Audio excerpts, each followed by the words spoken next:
রাশেদ ভাইয়ের জন্য এই আয়োজনে ছুটে এসেছেন। আমি সবাইকে জানাই আন্তরিক শুভেচ্ছা অভিনন্দন।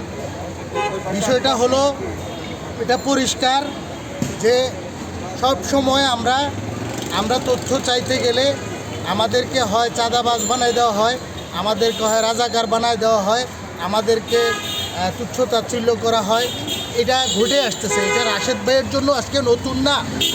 আমরা রোজিনা আপার বেলাও দেখছি ওনার গলা চিপে ধরছে, সেম রাশেদ ভাইকেও দেখলাম যে তার একটা আনসার দিয়ে তার কলার চেপে ধরা হয়েছে। এই কলার তো রাষ্ট্রের চতুর্থ স্তম্ভের কলার। এই জিনিসটা কিভাবে ওই টিওনো অপদার্থ টিওনো কত বিসিএসের লোক সেটা আমাদের দেখার এখনো বাকি আছে। আমরা ঐক্যবদ্ধহীনতার কারণে আজকে এই রাশেদ ভাইয়ের সাথে যে ঘটনা ঘটেছে তা প্রতিবার আমাদের সাথে ঘটছে। আমাদের বাংলাদেশের প্রত্যন্ত অঞ্চলে মফস্বলে সাংবাদিকদের সাথে এই ঘটনাগুলো ঘটছে শুধুমাত্র আমাদের ঐক্যবদ্ধহীনতার কারণে।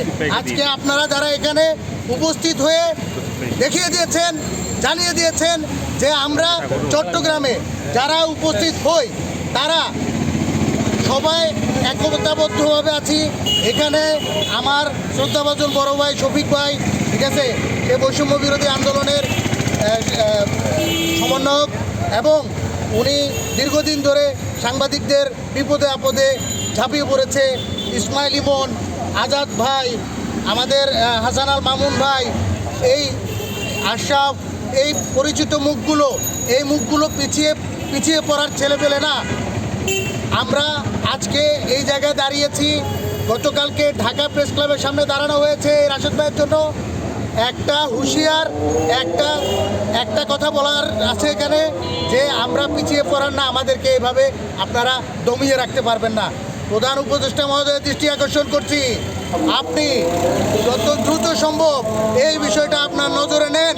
যদিও আপনার কাছে আপনার টেবিলে এই ফাইল পৌঁছেছে আমার জানা মতে।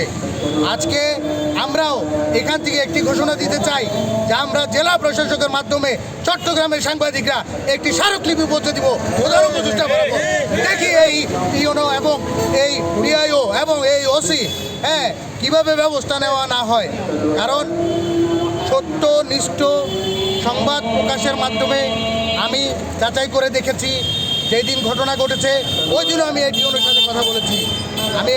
টিওনো আমার সাথে কাপা গলায় কথা বলেছে। আমি স্পষ্ট তার দুর্নীতির মুখোশ আমরা তুলে ছাড়বই।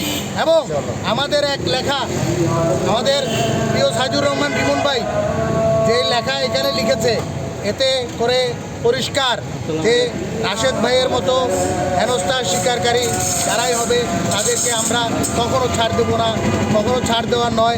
আমরা চট্টগ্রাম থেকে জেলা প্রশাসকের বরাবর স্মারকলিপি প্রদান করব প্রধান উপদেষ্টা বরাবর। ধন্যবাদ সবাইকে।